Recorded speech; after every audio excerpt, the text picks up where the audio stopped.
Président Badakani, qu'est-ce qui se cache derrière l'assassinat d'Idriss Déby Itno?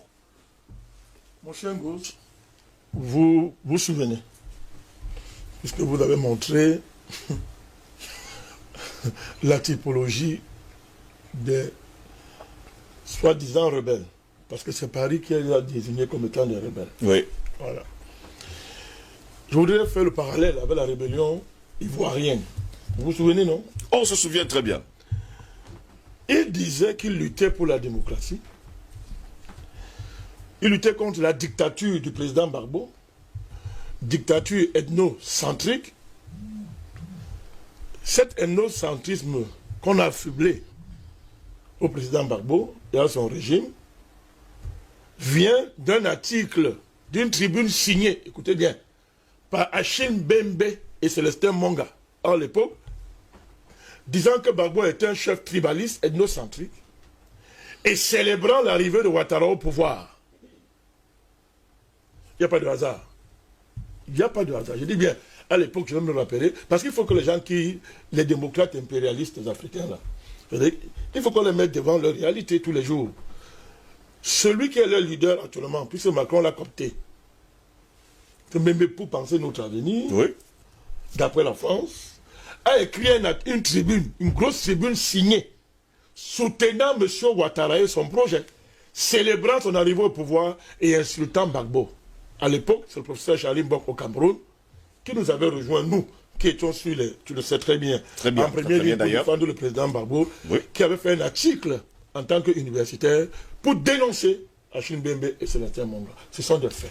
Une parenthèse, pour dire aux gens qu'il n'y a pas de hasard, que Achille Bembe ne tombe pas du ciel. Ça fait longtemps qu'on le prépare, qu'on le recycle pour assumer ce rôle de traître. Parce qu'il y a des gens qui me disent dans les commentaires, non, président, laisse-le, il a le droit à son opinion. Ce n'est pas une affaire d'opinion, là. Il s'agit d'aller soutenir. C'est l'avenir de l'Afrique qui est le projet criminel et nazi de M. Macron, qui se donne le droit de choisir à notre place nos dirigeants. Qui se donne le droit de décider qui est un bon Africain ou pas. C'est ça. Et ce n'est pas l'affaire d'opinion. C'est très grave. C'est pour ça que je dis à ceux-là, je reprends à mes amis qui m'interpellent que je n'ai pas un problème avec M. Bembe sur le plan personnel. Et sa bande, je vous donne des faits. Il a toujours soutenu les crimes en Afrique. Les crimes de l'impérialisme en Afrique. Et il masque ça en insultant nuit et jour les, entre guillemets, les dictateurs. C'est leur stratégie. Donc, les Guillaume Soro, le premier ministre Guillaume Soro, les Ahmed Bakayoko, les Ngon Koulibaly à l'époque, disaient qu'ils luttent pour la démocratie. Qu'ils ont pris les armes pour la démocratie. M. Guillaume Soro a écrit un livre, Pourquoi est-il devenu rebelle? Il disait que non, c'était pour la démocratie. Aujourd'hui, que dit Guillaume Soro? Qu'est-ce qu'il dit aujourd'hui? Il a changé de fusil d'épaule. Je me suis trompé. J'étais jeune. Écoutez bien. J'étais jeune. Parce qu'il a son porte-flingue là qui passe son temps à vomir des insanités scientifiques. Je vous dis que je ne vais pas citer son nom. Ça lui fait trop d'honneur. Vous savez de qui je parle. Moi, je ne cite pas son nom. Vous savez de qui je parle. Je ne lui ferai pas un tort. Allez-y, on vous suit. Donc, M. Guillaume Soro a dit, je me suis trompé. Je croyais qu'on luttait pour la démocratie, mais je me rends compte que c'était autre chose.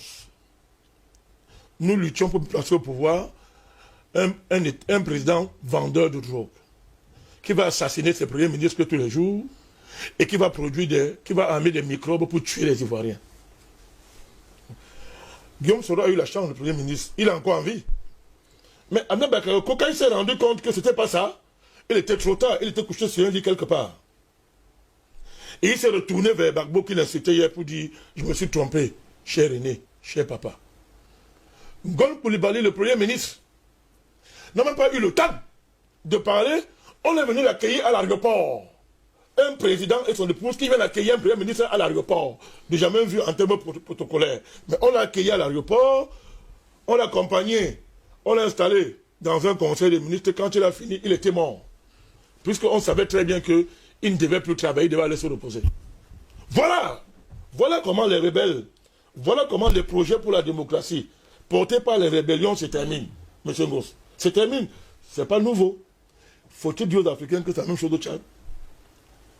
S'il faut leur dire ça, je ne voulais pas franchir un pas pour dire que les civilisateurs ont raison de dire que ces gens-là, que les Africains n'ont pas de cerveau. Mais Jean-Paul Bellet ne va pas se fâcher. je ne donnerai pas l'occasion, nous sommes là. Et c'est quelques Africains. C'est Africains. Non, c'est clair, c'est une façon de blaguer. Je vais vous dire un truc comme ça pour vous dire, M. Ngos, que je répondais à votre question par une démarche un peu absurde. Allez-y, je vous suis. Elle n'est pas absurde. En espérant que l'ambassadeur de Côte d'Ivoire nous suit également, il nous a lancé une fatwa.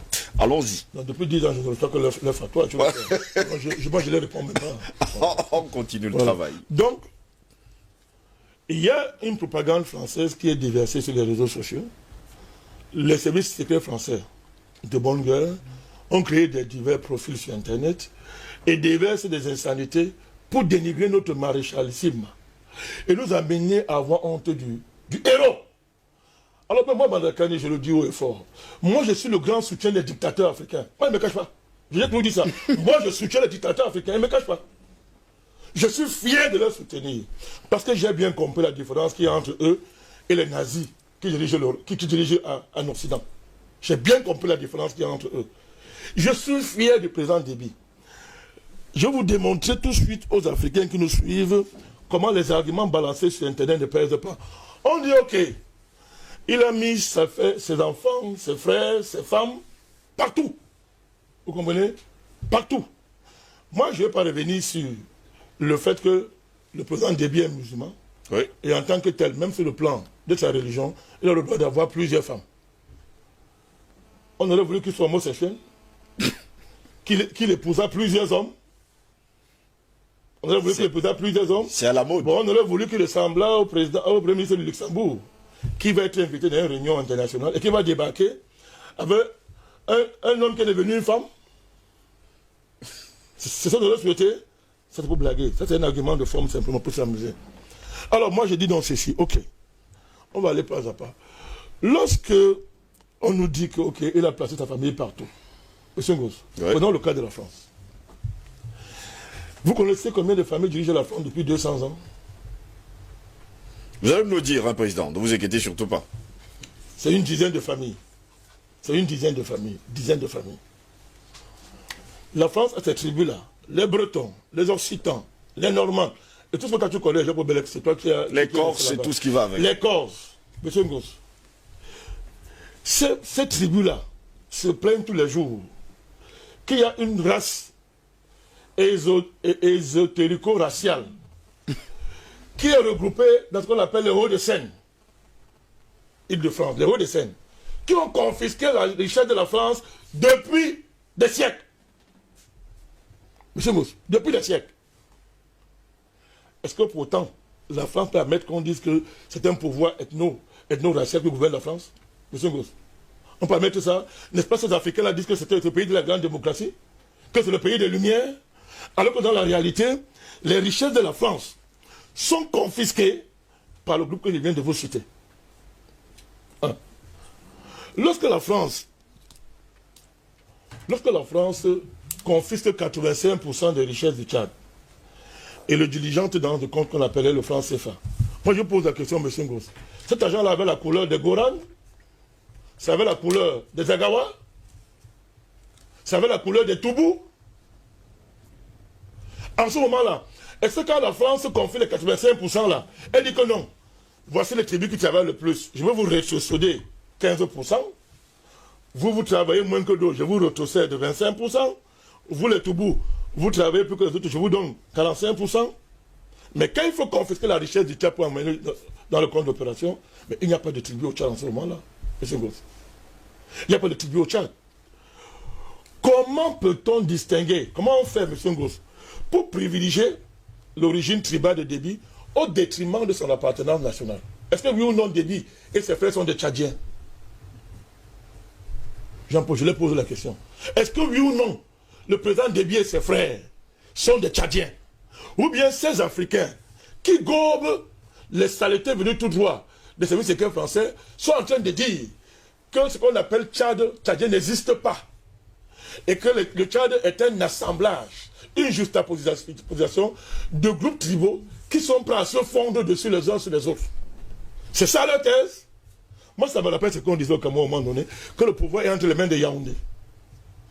C'était les mêmes services secrets qui lançaient ça pour nous amener à nous entretuer entre, d'une part, les Anglo-Bamis, d'une part, les Yaoundé, d'une part les Sawa, tout ce que vous voulez, les gens du Nord. Nous sommes passés à deux doigts d'une guerre civile.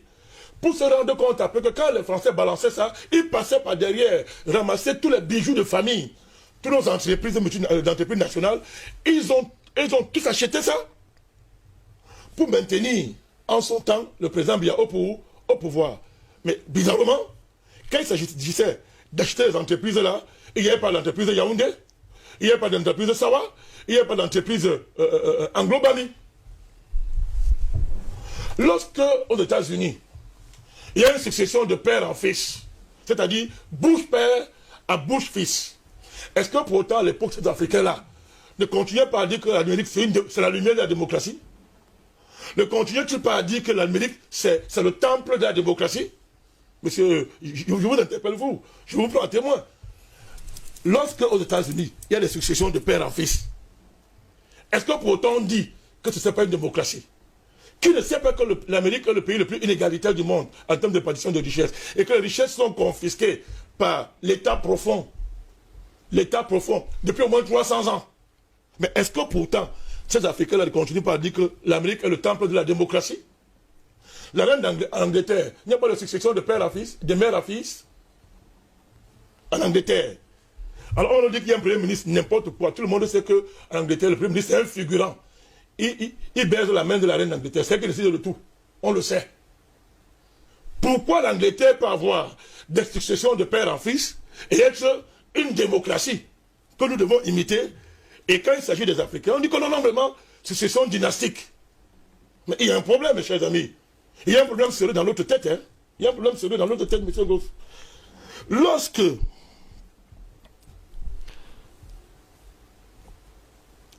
au Cuba,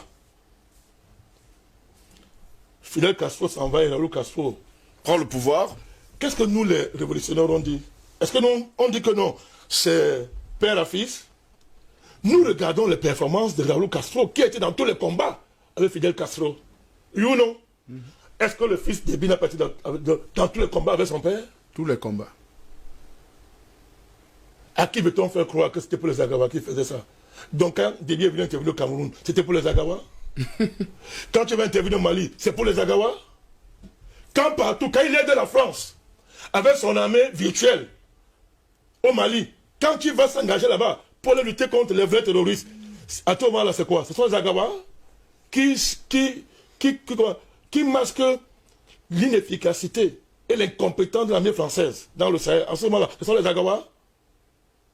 Monsieur Ngous. Non, mais il faut qu'on pose ces vraies questions-là. Il fallait dans ce moment-là, lorsque Déby est venu soutenir le Cameroun pendant la guerre contre Boko Haram, il fallait le chasser, dire que non, non, non, non, non, toi tu as un pouvoir, Zagawa, ne viens pas ici. Nous voulons partir dans les querelles du Tchad. Mais à l'époque, tous les Camerounais, la plupart, la majorité, on s'est levé pour applaudir le maréchal Déby. C'était pas le Zagawa qui était intervenu à l'époque. Donc nous n'allons pas laisser ça. Hein. Nous n'allons pas laisser ça. Alors, le même débat. Allons en Allemagne. Les Bavarois, mon cher René Bellet, n'ont-ils pas confisqué la richesse des Allemands depuis des siècles? En Allemagne, là, malgré le fédéralisme, la Bavière, c'est l'État le plus riche. Les Bavarois sont très riches. Donc les Allemands disent quoi de ça? Est-ce que les Bavarois, là, quand ils sont riches, là, c'est parce qu'ils exploitent seulement la Bavière, ou bien ils ont des entreprises internationales, multinationales, pour ne pas dire nationales? Quel est le problème qui oppose les Catalans et le reste de l'Espagne et Madrid, c'est quoi? Les Catalans disent que vous, les Madrilènes, à Madrid, vous volez l'argent que vous ne travaillez même pas. Vous êtes des paresseux, nous on est des travailleurs, et vous pillez notre argent. C'est ça la base du conflit catalan. Mais quand on fait ça, est-ce qu'on dit que ce sont des hordes tribales qui sont en train de s'affronter, des sauvages qui veulent se détruire? Non, non, on ne dit pas ça. Et l'Europe se lève très vite pour dire que les Catalans, taisez-vous. L'unité de l'Espagne n'est pas négociable. Comme on l'a dit aux Français, aux Corses, taisez-vous. L'unité de la France n'est pas négociable. Mais quand c'est nous les Africains, on vient nous raconter les baveines pour nous amener à nous entretuer et cracher sur les dignes fils de notre continent. Alors, lorsque le président Déby, M. Ngoz, je suis fier de le soutenir. C'est un grand homme. Moi, je ne nie pas mes amitiés. Parce que moi, j'ai argument pour défendre mes amitiés. C'est un grand homme. Je l'appelle maréchalissime. Vous savez, le président Belem nous a dit hier, et c'est vérifié, j'ai vérifié ce qu'il nous a dit hier, que Déby a inventé un concept, une stratégie, une tactique de guerre. La guerre Toyota. Qui est aujourd'hui enseignée dans des écoles de guerre. militaires, oui. C'est une innovation. Ça, c'est pour les Agawa. Quand on enseigne dans les écoles de guerre, on dit que c'est Agawa. Ne sommes-nous pas fiers d'avoir un fils d'Afrique, un soldat digne de son nom, qui a fait avancer la science de la guerre dans le monde? Vous voulez que si moi je suis en guerre, je prends la tactique là pour réussir. Je veux dire que c'est pour les Agawa? Non, du tout. Est-ce qu'il faut rappeler ici à ces gens que l'héroïsme militaire du président Déby, c'est le panafricanisme? C'est pas la tradition des grands guerriers africains, Chaka Zulu que nous aimons tant citer. Il était cruel, hein? Mais quel Africain peut avoir honte de Chaka Zulu? Quel Africain? Quel Africain? Il n'est pas le seul. Les grands guerriers africains, depuis Toussaint l'ouverture, jusqu'à Chaka Zulu, pour ne parler que ce cas-là, qui peut avoir honte? C'était des génies militaires. Ce sont des héros du panafricanisme. Pourquoi on veut rabaisser l'héroïsme de Déby, homme de guerre, qui est mort au front et qui a stabilisé un pays qui depuis 50 ans était un pays mort, détruit par la guerre? Pourquoi on veut faire ça, M. Ngos? Moi, je suis là ce matin. Je veux dire que je vais répondre à votre question, pas à l'absurde.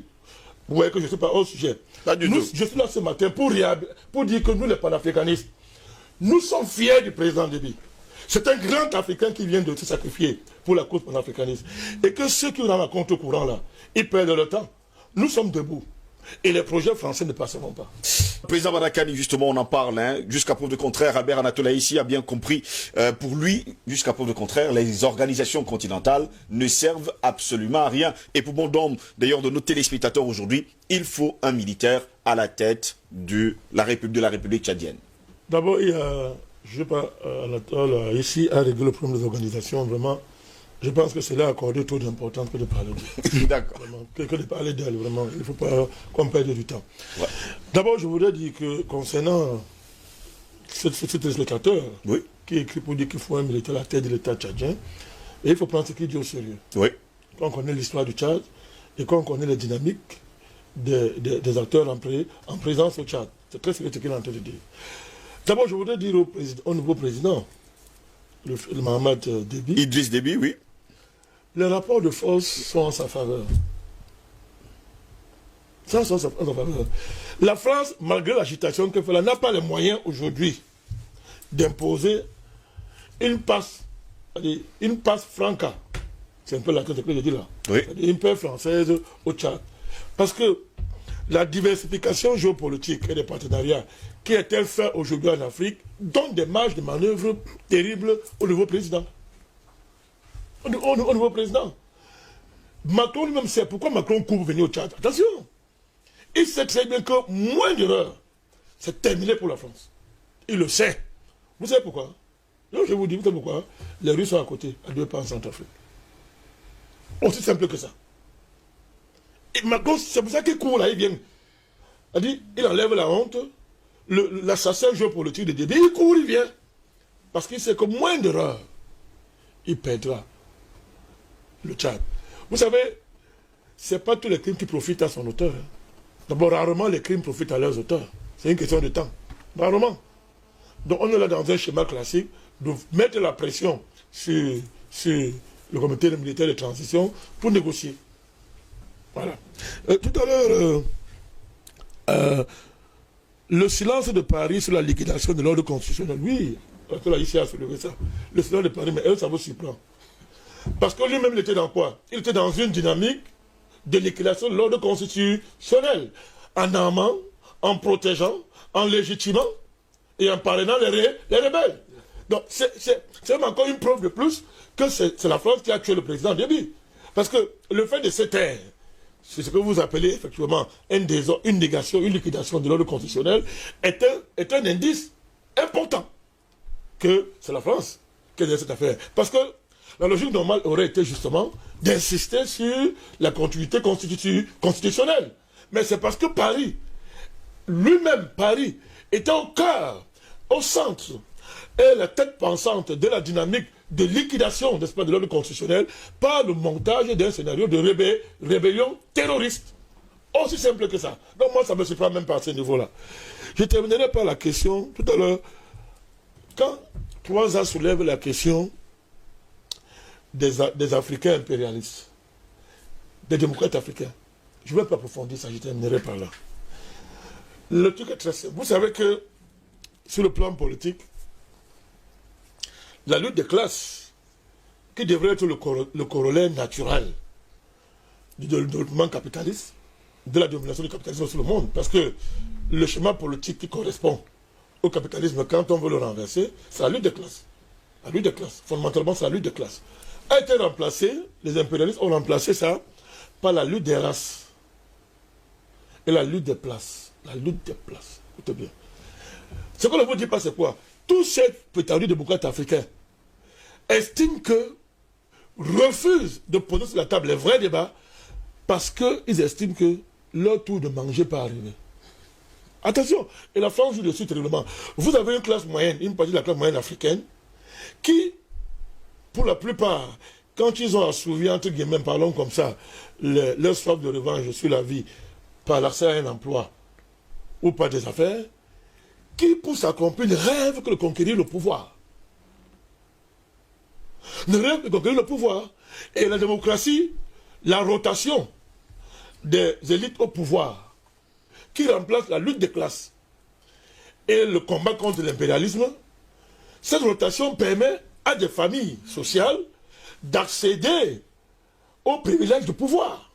Attention, c'est ça qu'il s'agit. Moi, j'ai parlé à beaucoup de démocrates africains. Et il y en a qui m'ont dit que oui, tu as raison. Mais il dit trop pouvoir, qui ça donne? Nous aussi on veut manger. Nous aussi on veut s'asseoir là. Il le dit d'ailleurs tous les jours, un président Badakani. C'est leur leitmotiv, c'est leur règle. Et c'est quelque chose qui est très motivant. Et l'impérialisme sait activer ça. En faisant miroiter à des gens la perspective de la rotation des familles et des élites au pouvoir, ils enracinent socialement leur faux projet démocratiste, qui n'a pas de place en esclavage. J'ai à dire ici que, mais, comment un esclave appartient à son maître? Comment on peut démocratiser une plantation d'esclaves? Non, il faut m'expliquer ça. Comment c'est possible? Vous avez vu qu'un maître d'esclave veut démocratiser sa plantation. C'est-à-dire que donner le droit à l'esclave de choisir qui va le diriger. Mais il est évident que l'esclave ne pourra pas choisir le maître. C'est évident. Première chose que la démocratie en plantation esclavagiste va déboucher directement sur la coupure de la tête du maître. C'est aussi élémentaire que ça. Non, c'est même pas pour lui, sauf comme tu dis. Sauf c'est la tête du syndrome de Stockholm. Oui. Mais dans les conditions concrètes de l'esclavage, c'est rare. C'est-à-dire que la majorité des esclaves ne vont simplement, ils vont couper la tête du maître. Donc, il n'est pas possible qu'on démocratise une plantation. Mais en Afrique, des soi-disant intellectuels ont le courage de porter ce débat. Je vous le dis parce que, une fois qu'on a intégré la dimension d'initiation ésotérique, c'est important ce que Franck Galop. C'est très important. Oui. Allons-y rapidement, monsieur. Tout à fait. Dès qu'on intègre ça, vous comprenez très bien les motivations qu'il y a derrière. Dites-moi ce qu'un Mamadou Issoufou a apporté à son pays de fondamental. Si ce n'est pas le fait de s'asseoir comme président et de devenir très riche et de laisser le pouvoir à son frère. Parce que là, au Niger, on ne dit rien. À son Bazoum, à son frère. On voit seulement au Tchad. Bazoum, là, c'est qui? Ça apporte quoi? Dites-moi ce qu'a apporté aux Africains toutes ces démocraties néocoloniales où des gens succèdent à tel, où Jean remplace Pierre. Et vous-même, vous arrivez, on a permis de faire arriver au pouvoir Adama Barrow, le président gambien. Il est président, c'est-à-dire il est parti du bois de nuit à Londres, il est pour devenir président. Aujourd'hui, les Gambiens sont en train de pleurer, il n'y a jamais. Parce que celui qui est là, il ne sait même pas ce que veut dire être président. Il ne sait pas. Il passe son temps à compter les petits de l'ancien président. Parce que bon, il veut attraper un certain fantasme qui le dérange. Vous comprenez? Donc, vous comprenez très bien que cette dimension-là, la France flatte ça, manipule ça, et crée les conditions pour que ça soit dans l'union, c'est-à-dire que ça se solde par le sang, et ça permet donc d'évacuer le vrai débat qui est la présence française, pour ne pas dire la présence de l'impérialisme. Mais, vous savez, je terminerai par là, M. Ngoz. Nous parlons de ça pour édifier nos masses. Mais je vais vous dire, la vérité est que le temps n'est plus à leur avantage. Le temps n'est plus à leur avantage. Et aujourd'hui, quand on voit la puissance, n'est-ce pas, de la dynamique panafricaniste, qui aurait imaginé ça? Eux-mêmes sont très surpris. Les Français, moi, j'ai des informations. Ils sont dépassés. Ils ne comprennent pas les ressorts dans les Émirats panafricains, ils ne comprennent même pas. Ils disent que mais, cette puissance-là vient d'où? Continuons notre travail. On va y arriver sous très peu de temps.